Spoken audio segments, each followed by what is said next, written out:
감사드립니다. 우리는 2월 한 달 동안 말씀이라는 주제를 가지고 함께 이렇게 살펴보았습니다. 첫 번째 주는 하나님의 말씀이 우리를 평가하는 기준이 아니라 우리를 다시 하나님께로 불러주시는 하나님의 그 사랑의 음성이라는 것을 우리가 나누었고요. 둘째 주는 하나님과 우리의 관계는 어떤 조건으로 형성되는 것이 아니라 내가 무언가를 해야지만 하나님이 그것을 해주시는 것이 아니라 이미 우리는 예수님 안에서 사랑으로 어느 것도 끊을 수 없는 관계로 이루어졌다는 사실을 제가 말씀드렸습니다. 그리고 셋째 주는 예수님께서 그 하나님의 말씀을 사용하시는 것이 아니라 말씀 안에 자신을 맡기는 삶을 사셨다는 것을 말씀 나누었습니다. 그리고 오늘 2월 마지막 주일, 오늘 이제 마지막 우리가 질문을 한번 해보려고 합니다. 그것은요, 하나님의 말씀이 나에게만 적용하도록 주신 말씀인가? 라는 것이고요. 하나님의 말씀은 이제 어디로 그럼 흘러가야 되는가? 라는 질문입니다. 우리는 신앙생활을 하면서 말씀을 굉장히 개인적인 영역으로 생각할 때가 많습니다. 내 큐티, 내 은혜, 내 묵상, 내 깨달음, 어떤 내 기도 노트. 물론 이건 매우 소중한 겁니다. 이게 나쁘다는 것이 아니고요. 귀한 것이 맞아요. 그러나 여기는 한 가지 큰 아쉬움이 있어요. 그것은 말씀이 나에게서 시작돼가지고 나에게서 끝날 때입니다. 이게 나 중심이 되면요. 내 은혜가 되면은 이게 나에서 끝나요. 흘러가지가 않습니다. 우리가 말씀을 이렇게 개인적으로만 붙들기 시작하면요. 어떤 일이 일어날까요? 조금씩 이런 모습이 발생하게 됩니다. 나는 은혜 받았어. 나는 말씀을 많이 봐. 나는 이미 깨달았어. 근데 넌 이걸 모르네? 그러다 보면 점점 관계가 멀어지게 되고요. 공동체가 불편하게 됩니다. 그리고 다른 사람은 이해되지 않아요. 나는 이렇게 성충만이 내가 많이 충분히 하나님 말씀을 알고 있다. 내가 많이 깨달았다는 것 때문에 나만 모르는 것처럼 느껴집니다. 이렇게 발전되게 돼요. 나도 모르는 사이에. 그래서 말씀이 사람을 살리는 것이 아니라 내 중심이 된 말씀은 어느 순간부터 다른 사람을 판단하는 그리고 나누려고 하는 기준이 되어버릴 때가 있습니다. 이것은 성경이 말하는 말씀의 목적이 아닙니다. 성경은 처음부터 끝까지 우리가 성경을 읽어보면 놀라운 공통점을 발견하게 됩니다. 그것은 하나님께서 언제나 백성에게 말씀하셨고요. 거의 항상 공동체를 향해 말씀하셨다는 것입니다. 출애굽기에서 하나님께서 모세 한 사람에게만 말씀하지 않으셨어요. 이스라엘 백성에게 말하라 라고 말합니다. 그래서 하나님이 주신 율법도 십계명도 하나님이 맺으신 언약도 개인 한 사람을 위한 것이 아니고요. 개인을 포함한 공동체 전체를 살리기 위해서 주신 말씀이었습니다. 선지자들도 마찬가지죠. 이사야 선지자, 예레미야 선지자, 에스겔 선지자 등 구약에 나오는 선지자들을 보면은 모든 선지자들이 너 개인 한 사람이 회개해야 된다. 너 혼자 잘 믿어야 된다. 너 한 사람이 잘 믿어야 된다. 라고 말한 것은 거의 없습니다. 항상 너희 백성들이 돌아와라. 너희 공동체야 회복해라. 라고 공동체를 향해 선포했다는 것입니다. 하나님의 관심은 언제나 나 한 사람의 영성 플러스 함께 사는 공동체에 있었다는 사실입니다. 예수님께서도 마찬가지셨습니다. 예수님께서는 혼자 신앙생활 하지 않으셨어요. 예수님께서는 12 제자를 부르셨습니다. 그리고 그들과 함께 먹고, 함께 걷고, 함께 울고, 함께 실패하고, 함께 배우셨습니다. 예수님께서는 제자들에게 항상 개인이라고 말씀하지 않으셨고요. 서로에 대해서 말씀하셨습니다. 서로. 서로 사랑해라. 서로 섬겨라. 서로 용서해라. 예수님의 말씀은 항상 관계를 향해 말씀하세요. 서로에 대한 관계. 사도행전 2장을 보면 초대교회의 핵심 모습이 나옵니다. 오늘 저희가 읽었는데요. 그들이 사도의 가르침을 받아 서로 교제하며 떡을 떼며 기도하기를 힘썼다라고 말씀하고 있습니다. 여기서 초대교회가 어떻게 신앙을 살아냈는지 그 내용이 압축되어 있어요. 그리고 그 순서가 정말로 중요합니다, 여러분. 첫 번째로 말씀입니다. 사도의 가르침, 그들에게 말씀은 이 공동체의 시작점, 출발점이었습니다. 초대교회는요, 말씀을 정보로 듣지 않았어요. 그냥 성경 지식으로 받아들이지 않았고요. 말씀은 그들의 삶을 움직이는 출발점이 되었습니다. 말씀을 들은 후에 은혜로운 말씀이었습니다. 오늘 좀 내가 감동을 좀 받은 것 같습니다. 라고 끝나는 것이 아니라 말씀이 그들을 움직였고요. 그들을 모이게 했고 그들이 서로를 향하게 해 주었습니다. 그리고 두 번째, 이제 공동체는 이 말씀, 나에게 들어왔던 이 말씀이 이제 흘러가는 첫 번째 자리가 되었습니다. 말씀을 받은 그들은 서로 교제했습니다. 말씀은 개인의 마음속에만 머무르지 않았어요.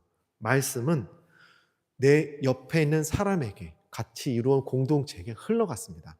작게는 내 가정에서, 이제는 크게는 내 교회 공동체, 그리고 내가 삶의 영역에 머물고 있는, 내가 관계하고 있는 모든 사람들의 영역으로 말씀이 조금씩 조금씩 커지면서 그 영역을 넓혀가기 시작했다는 겁니다. 말씀을 들은 사람들은 자연스럽게 서로를 찾았어요. 같은 말씀을 들은 사람들이 그 같은 말씀 안에서 서로를 찾게 되었고요. 서로의 삶을 나누었고요. 서로를 돌아보게 되었습니다. 그 한 말씀 안에서.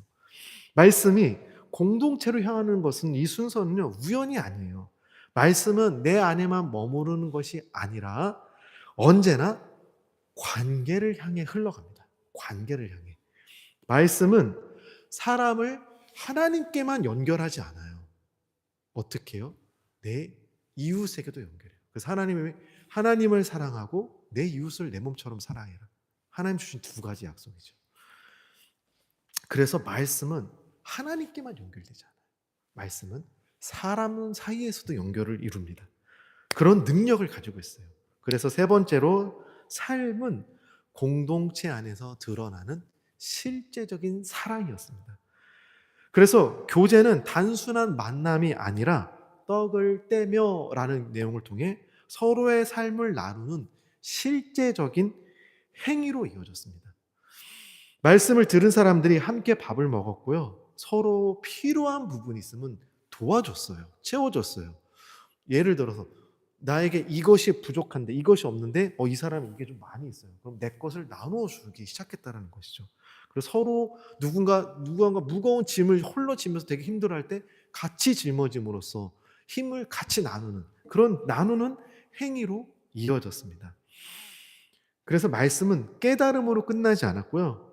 말씀은 삶의 형태를 바꾸었고요. 말씀은 그들의 식탁을 바꾸고 시간을 바꾸고 관계를 바꾸었습니다. 우리 지난주 우리 은호가 좀 많이 아파가지고 지금 일주일째 병원에 입원해 있었잖아요. 그래서 제가 또 우리 가족들이 온 바람에 어떻게 챙겨줄 수가 없어서 일단은 그날 저희가 사골국을 얼려놨던 게 제가 있었어요. 저희 나루 요한이가 사골을 되게 좋아해가지고 그걸 좀 끓여놨다가 지지난주에 제가 모르게 그냥, 왜 갑자기 그런 생각이 들었는지 모르지만 애들이 잘 먹는 걸 제가 얼려놨어요. 그리고 다른 걸 끓여줬어요. 근데 마침 그날 은원에 갔다 오고 나니까 이게 필요한 거더라고요. 그래서 하나님이 그걸 생각나요. 그때 얼려놨잖아. 하나님께서 미리 하시고 그걸 얼려놓게 하신 거예요. 사골 둘이 되게 좋아해가지고 남김없이 먹거든요. 근데 왜 그걸 내가 얼려놨는지. 그래서 마침 우리 신지사님께 부탁했죠. 저희가 부모님 모셔서 못하니까는 이걸 좀 전달해줘라. 그래서 자기들이 챙겨주겠다 가지고 매일마다 밥을 챙겨다 주셨더라고요. 거기 병원에 있으니까. 여기 병원이 빵 이런 거 나오잖아요. 그거 먹고 회복하기가 쉽지 않지 않습니까? 그리고 우리 예린 성도님은 병원에서 계속 있었어요. 애가 너무 아파하니까는 떠나지 못하게 하니까 지금 20시간 내내, 일주일 내내 병원에 있다 보니까 자꾸 그렇게 챙겨주는 거. 이게 우리가 말씀을 이렇게 적용하는 방식이에요. 그들의 힘든 시간이 있을 때 같이 짊어져주고 챙겨주고 하는 것들. 이게 이렇게 공동체 안에 드러나는 실제적인 사랑의 한 모습입니다. 그래서 네 번째 공동체는요. 공동체는 삶을 통해 드러나는 하나님의 임재, 하나님을 보여줘요. 우리가 공동체를 통해 하나님을 보여줘요. 그래서 마지막으로 기도에 힘썼다라고 말하는데요. 기도는 초대교회가 하나님을 찾은 방식이었지만 그 기도는 개인이 혼자 골방 안에 들어가서 홀로 기도하는 방식으로 이루어진 기도는 아니었습니다. 물론 개인의 혼자 묵상하는 기도는 너무 귀해요. 너무 소중해요. 여러분 개인적으로 여러분 집에서 홀로 기도하시는 거 많이 많이 가지셨으면 좋겠어요. 그러나 성경이 말한 개인에서 멈추지 않고 공동체로 흘러가는 구조를 함께 보여준다는 거죠. 그래서 우리 함께 기도하고 함께 예배하는 것들이 이런 모습 등의 중에 하나입니다. 공동체가 함께 모여서 하나님을 찾았어요. 함께 울고 함께 간구하고 함께 기도하며 함께 하나님을 경험하였습니다. 그래서 말씀은 공동체를 향했고요. 공동체는 그 말씀을 삶 가운데 살아내면서 삶을 통해 그렇게 말씀을 살아내는 삶을 통해 하나님을 드러내게 돼요. 사람들에게 하나님을 보여주게 됩니다. 이것이 초대교회 신앙의 구조였습니다. 말씀은 공동체로 흘러가고 공동체는 삶을 드러내고 그 삶을 통해 하나님께서 보이셨다는 것. 이것이 참으로 중요한 구조입니다. 그런데 우리는 종종 이렇게 살 때가 있어요. 말씀, 개인 묵상, 개인 기도, 끝. 네. 말씀이 내 안에서 시작해서 내 마음 안에서 끝나버립니다. 그래서 말씀은 나를 변화시키는데, 말씀이 내 안에서 역사하기 때문에 나를 변화시키는데, 관계가 변화되지 않고요. 공동체가 세워지지 않고, 삶은 그냥 그대로 일상의 삶을 남아서 살아가고 있습니다. 그러나 초대교회는 달랐지요. 말씀이 언제나 공동체 안에서 살아 움직이는 힘이 되었습니다. 말씀은 사람을 하나님께만 연결하는 것이 아니라 사람과 사람을 연결하는 능력이에요. 우리가 그동안 말씀을 통해 하나님과 교제하고 하나님과 관계하는 것은 참 열심히 너무 잘 배웠습니다. 그런데 서로 그럼 이 말씀이 어떻게 교제되어지는 것은 우리가 좀 훈련이 조금 부족했던 것 같아요. 그렇다면 왜 하나님께서는 백성에게 공동체를 향해 말씀하셨고 예수님께서 제자들과 사람들과 함께 하시면서 서로에 대해서 말씀을 해주셨을까요? 혼자 쓰면은요, 여러분 불편한 게 없어요. 혼자 있으면 불편한 게 없고요. 혼자 하면 다른 사람과 부딪힘이 생기지 않아요. 불편함이 생기지 않아요.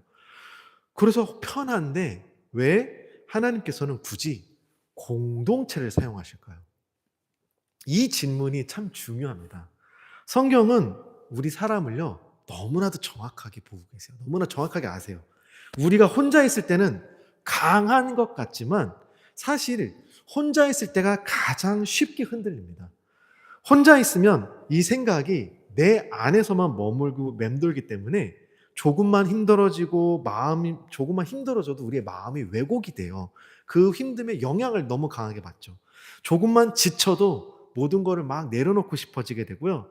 조금만 상처받아도 관계를 끊어버리고 싶어집니다. 그래서 하나님은 우리를 절대로 혼자 두지 않으세요. 하나님께서는 우리가 공동체 안에서 보호받고 공동체 안에서 다시 일어나고 공동체 안에서 하나님을 함께 더 깊이 경험하기를 원하십니다. 공동체는요, 감시자가 아니에요. 누가 신앙생활 잘하는지 못했는지 평가하는 곳이 아닙니다. 공동체는 어떤 통제의 장치도 아니에요. 막 누군가를 억누르거나 어떤 규칙, 어떤 율법 같은 이런 걸 막 대면서 막 묶어두기 위한 구조가 아니야. 공동체가 이런 모습으로 이해한다면 그건 하나님이 원하시는 모습의 공동체가 아닙니다. 공동체는 뭐냐면요. 하나님이 원하시는 공동체는 울타리예요. 울타리. 어떤 울타리요? 넘어질 때 크게 다치지 않도록 막아주는 울타리. 길을 잃었을 때 다시 돌아올수록 지켜줄 수 있는 울타리. 우리가 스스로를 지키기 어려울 때 누군가 대신 기도해주고 대신 붙들어주고 대신 기다려주는 곳이 바로 공동체입니다. 공동체.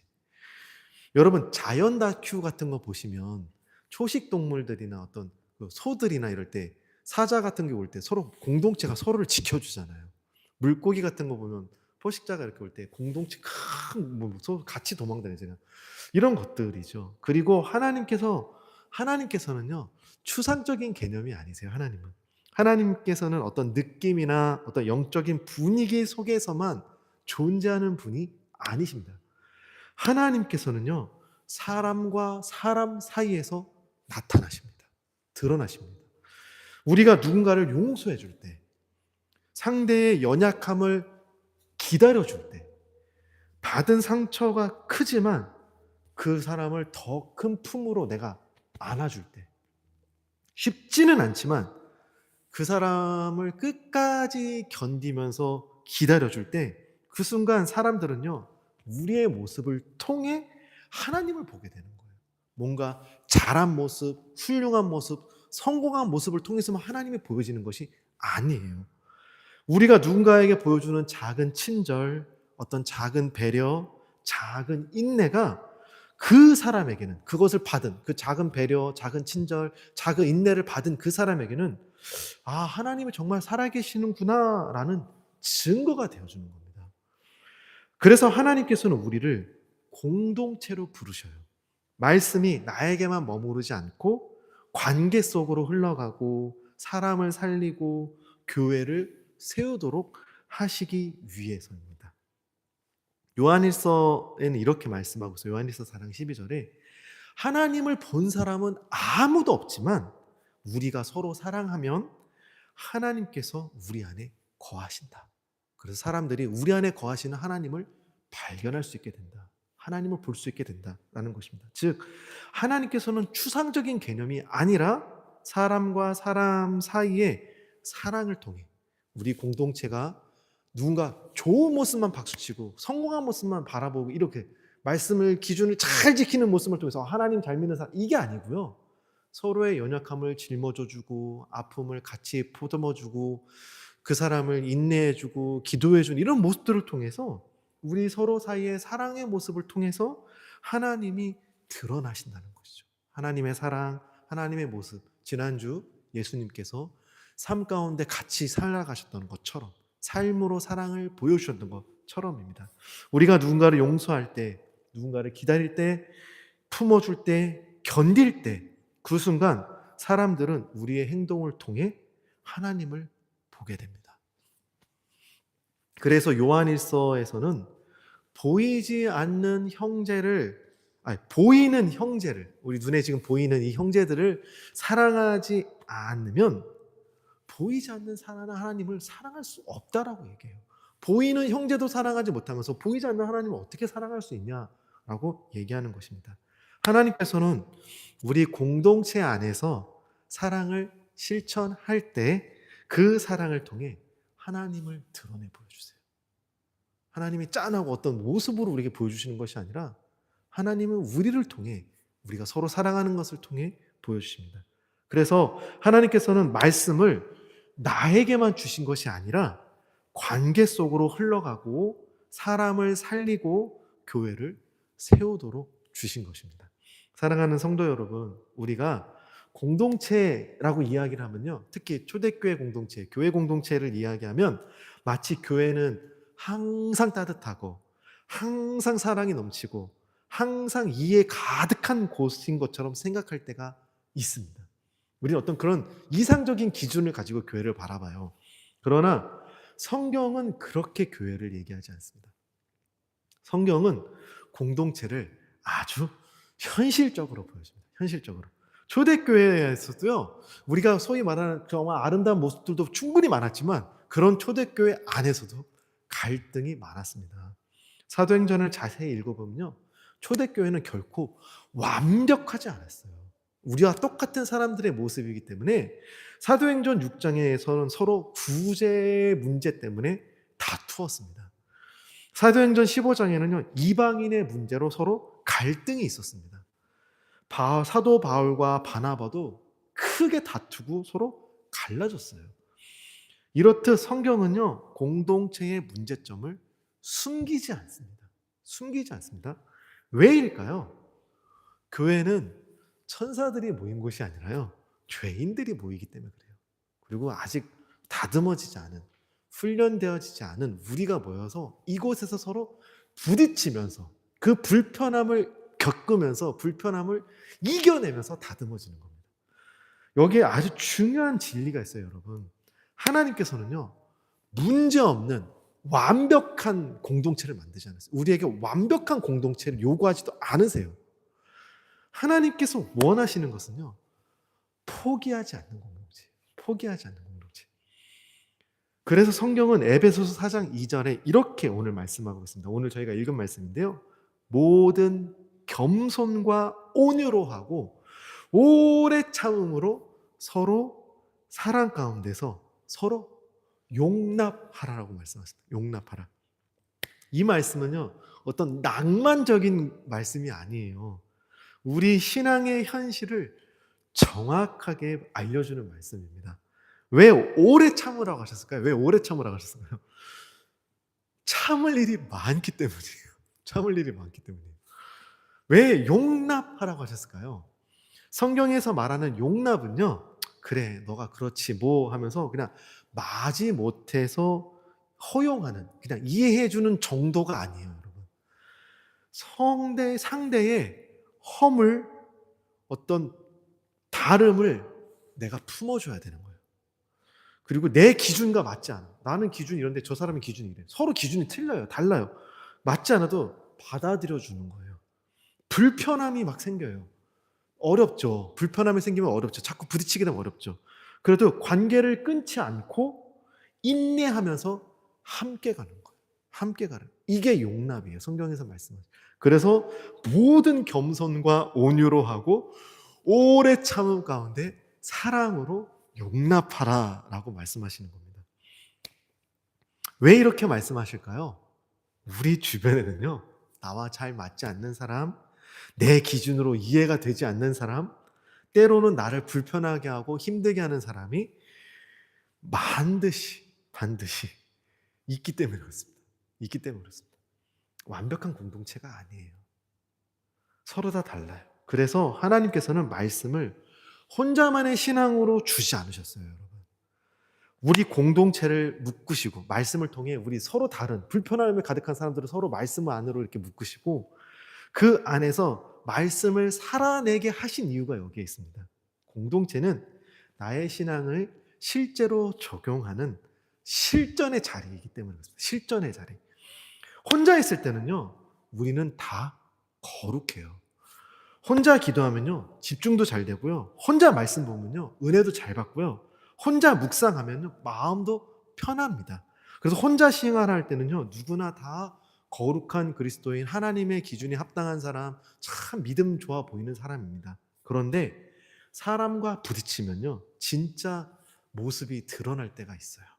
내 인내의 한계가 드러나고요, 내 사랑의 깊이가 어떤지 드러나게 되고, 내가 얼마나 쉽게 상처받고 내가 얼마나 쉽게 남을 판단하는지 우리가 이것이 공동체 안에서 부딪히면서 드러나게 돼요. 그래서 공동체는 나를 그럼 무너뜨리는 곳이냐, 내 신앙을 막 힘들게 하는 곳이냐가 아니라요, 나를 진짜 그리스도인으로 빚어가시는 하나님의 훈련장입니다.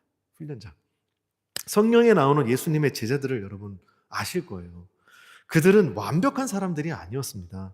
예수님의 수제자인 베드로는요, 성급하고 앞서 나가는 사람이었습니다. 예수님께서 잡히시던 밤, 베드로는 상황도 이해하지 못한 채 칼을 뽑아들고 그 대제사장 종 말고의 귀를 잘랐습니다. 상대 생각하는 것보다 행동이 먼저 나오는 사람이었어요. 그래서 예수님께서 물 위로 걸어오실 때 저도 걷게 해주세요 라고 말하면서 먼저 뛰어들어서 물에 또 금방 빠지기도 합니다.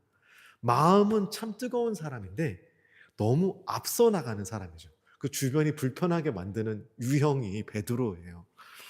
야고보와 요한 이 두 사람은요, 경쟁과 인정 욕구가 많은 제자였습니다. 두 형제는요, 예수님께 주님 나라가 임할 때 한 사람은 주님의 오른쪽, 한 사람은 주님의 왼편에 앉게 해주십시오. 그러니까 예수님의 그 가장 중요한 핵심 오른팔 왼팔을 권력을 나를 이게 주십시오라고 하는 겁니다. 근데 이걸 자기가 얘기한 게 아니라 어머니를 요청해서 어머니가 얘기하면 좀 더 잘 먹힐 것 같은 치맛바람이죠, 소위 말하는. 이렇게 어머니를 통해 부탁하는 거예요. 이 모습을 본 다른 제자들이 화가 날 정도로 누가 더 높은 자리에 앉을지 경쟁이 강한 사람이었어요. 그래서 서로 싸웠어요. 제자들 사이에서 이것 가지고 서로. 그래서 예수님께서는 그들을 우레의 아들, 천둥의 아들이라고 부르셨습니다. 그들은 성격이 강했고요. 다혈질적인 면이 있었어요. 그리고 도마, 우리가 잘 아는 도마, 의심 많은 도마입니다. 의심 많은 사람이었죠. 예수님께서 부활하셨다는 소식을 들었을 때도 도마는 내가 예수님의 손에 직접 손을 넣어보고 옆구리에 내가 손을 넣어보지 않으면 난 믿지 못하겠다. 쉽게 믿지 못하는 사람. 불신이 높은 사람입니다. 그래서 자신이 확신해야지만 믿는, 납득하고 확신해야지만, 확실하지 않으면 신뢰하지 않은 형태의 사람이에요. 또한 가룟 유다 역시 손해보기 싫어하는 사람의 모습이죠. 손해보기 싫어하는, 아주 계산적이고 자기 중심적인 태도의 사람입니다. 유다가 돈을 맡아 관리했지만 종종 그 돈을 자기 마음대로 사용했습니다.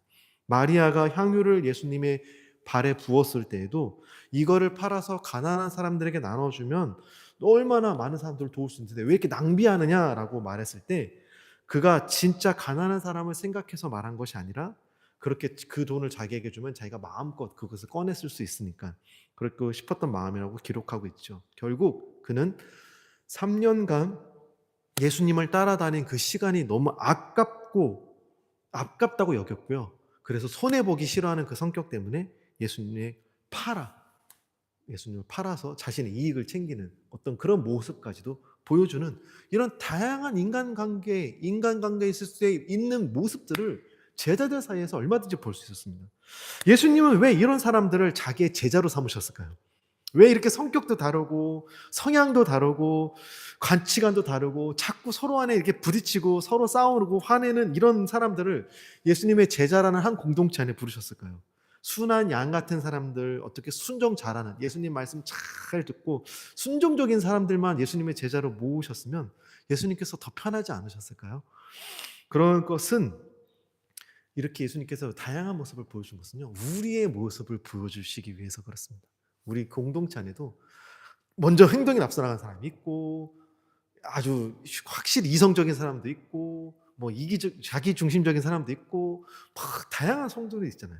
그리고 동시에 하나님께서 어떻게 이렇게 다양한 연약한 사람들을 공동체 안에서 어떻게 빚어가시는지, 어떻게 그들을 완성해 가시는지를 보여주기 위해서입니다. 예수님께서는 완벽한 사람 혹은 순종 잘하는 사람, 양 같은 사람만 본 것이 아니라 부족한 사람들을 모아서 그들이 서로 안에서 함께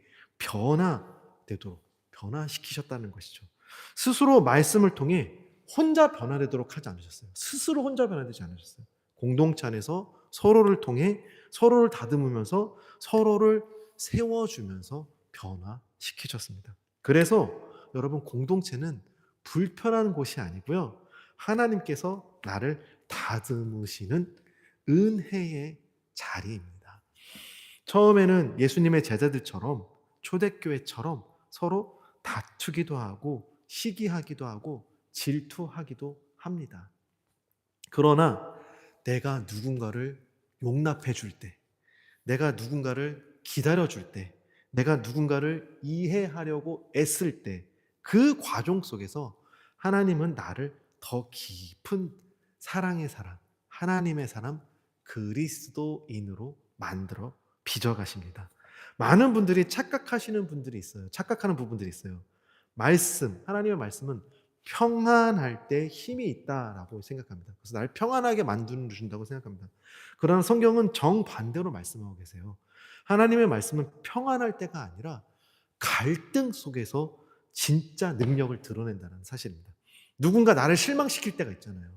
말씀은 그런 사람을 향해 7번이 아니라 70번이라도 용서해줘라 라고 말합니다. 누군가 나를 상처 줄 때가 있습니다. 내가 마음에 큰 상처를 받았습니다. 그런데 그렇게 나에게 상처 준 원수같이 여겨지는 그 사람을 사랑하라고 말합니다. 관계가 버거워서 막 떠나고 싶을 때, 이 관계 더 이상 유지하고 싶지 않을 때 하나님께서는 서로의 짐을 짊어져 주라고 얘기하고 계시죠. 바로 이 순간 이 말씀은 시험대 위에 딱 오르게 됩니다. 그리고 그 말씀이 내가 그것을 지킬 때, 그 말씀을 실천해 나갈 때, 내 삶 가운데 적용할 때 이제는 말씀이 지식이 아니라 그것이 내 안에 능력으로 그 속에서 역사하는 겁니다. 여러분도 느꼈을지 모르겠지만 한국 교회 안에 아주 익숙한 표현이 있어요. 나는 은혜 받았습니다. 나는 말씀만으로 충분합니다. 나는 혼자서도 신앙생활 잘 지킬 수 있습니다. 겉으로 보면요, 굉장히 성숙한 신앙인 모습처럼 보이지만 그러나 이 말씀에는 되게 아주 위험한 신호가 숨겨져 있습니다. 나는 공동체 없어도 괜찮다. 오늘날 너무나 많은 가나안 성도들이 있거든요. 안 나가를 거꾸로 하는 가나안 성도. 그러니까 혼자서 인터넷으로 예배드리고 혼자 집에서 생각하는데 관계가 불편해서 교회에 너무 큰 실망한 나머지 안 간다는 것이죠. 목회자로서 솔직하게 말씀드리겠습니다. 많은 사람들이 교회를 떠난 이유는요, 믿음이 약해서, 신앙이 약해서가 아니에요. 그들이 상처받았기 때문에 떠나는 겁니다. 말로 상처받고, 비교로 상처받고, 무관심으로 상처받고, 판단, 여러 가지 어떤 기준과 율법으로 판단하고, 그래서 상처를 받았습니다. 그래서 이렇게 얘기합니다. 나는 하나님을 믿어요. 근데 교회는 싫어요. 이렇게 얘기하죠. 그래서 다른 사람과의 관계가 불편해서 혼자 예배를 드리고 교제는 잘 하지 않는, 교제를 잘 하지 않는 신앙생활을 하는 분들이 많아지고 있습니다. 그러나 성경은 우리에게 이렇게 얘기하고 있어요. 하나님께서는 교회를 통해서, 우리 공동체를 통해서 일하십니다. 이것은 완벽한 사람들이 모인 장소가 아니고요, 상처 입은 사람들이 함께 회복하도록 하나님께서 교회를 세우셨습니다. 오늘날 우리 교회가 이 방향을 좀 잃어버리고 너무 하나님과의 관계만 치우치게 너무 가르친 것이 없지 않아 있어요. 근데 이제는 우리가 서로를 위한 공동체를 형성해가는 과정, 그 가운데 힘들 때도 있고 상처받을 때도 있지만 그것을 인내하고 견디고 서로 용서하고 화합하는 과정을 배워가는 것이 오늘날 우리에게 필요합니다. 요즘 시대는 우리에게 이렇게 얘기해요. 불편하면 떠나라고 얘기해. 왜 불편한 자리에 가 있어? 그냥 떠나. 맞지 않으면 끊어. 관계 끊어. 편안하게 너를 위해 살아. 상처받으면 도망가. 더 이상 상처받지 마. 상처 준 사람 옆에 있을 필요가 없어. 그러나 성경은 우리에게 다르게 얘기해요. 서로 견뎌라. 서로 기다려줘라. 서로 품어줘라. 여러분, 견딤은요, 패배가 아니에요. 믿음이에요, 믿음. 왜냐하면 하나님께서 이 관계 안에 계시다고 믿기 때문에 우리가 그 관계 공동체를 이루어가는 겁니다. 그래서 공동체는 이상적인 그리스도인의 모임, 어떤 모임은 편안한 모임이 아니라 공동체는요, 십자가를 배우는 학교예요. 십자가를 배우는 학교. 우리 공동체 안에서 하나님 말씀 때문에 참는 법을 배우고, 말씀 때문에 내려놓는 법을 배우고, 말씀 때문에 용서하는 법을 배우고, 말씀 때문에 기다리는 법을 배웁니다. 이와 같은 공동체는 예수님께서 우리를 품어주신 방식이에요.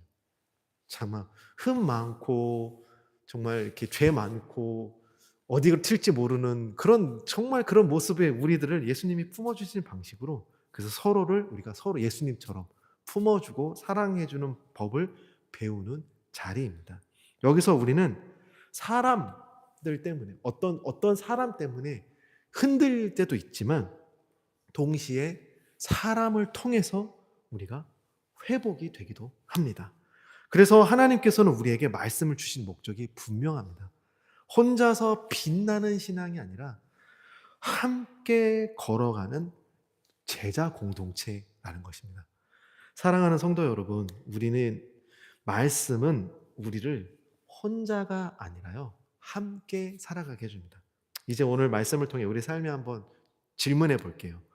나는 교회 안에서 단순히 출석만 하는 사람일까요? 아니면 누군가와 연결되어진, 교제 안에 있는 관계되어진 사람일까요? 나는 상처받으면 마음의 문을 닫아버리나요? 아니면 용기를 내어 문을 열고 그 상처를 나누고 회복하는 과정이 있나요? 말씀으로 다른 사람을 판단할 때가 더 많을까요? 아니면 말씀으로 다른 사람을 품어주고 인내하고 기다려줄 때가 더 많을까요? 신앙이 힘들어질 때 나 혼자 버티면서 사라지는 경우가 있을까요? 아니면 함께 기도해 줄 수 있는 공동체에 기도를 요청하고 나의 힘듦을 나누면서 같이 나누는 도움을 요청하고 있나요? 이런 모습으로 우리가 공동체가 만들어가길 전 정말로 간절히 소원합니다. 아직 훈련이 부족해요. 우리 안에도 이런 것들이 그동안 우리가 말씀만큼 하나님과의 관계만큼 훈련되어지지 않았기 때문에 우리가 이렇게 막 서로 한다는 건 쉽지 않아요. 하지만 이것을 우리가 배우고 같이 훈련해 갔으면 좋겠습니다. 사랑하는 성도 여러분, 말씀을 마무리하겠습니다. 하나님께서는 밤하늘에 별을 만드실 때 혼자 반짝이는 별 혼자만 두지 않으셨어요. 별들이 서로 연결되어서 별자리 은하수를 만드셨습니다.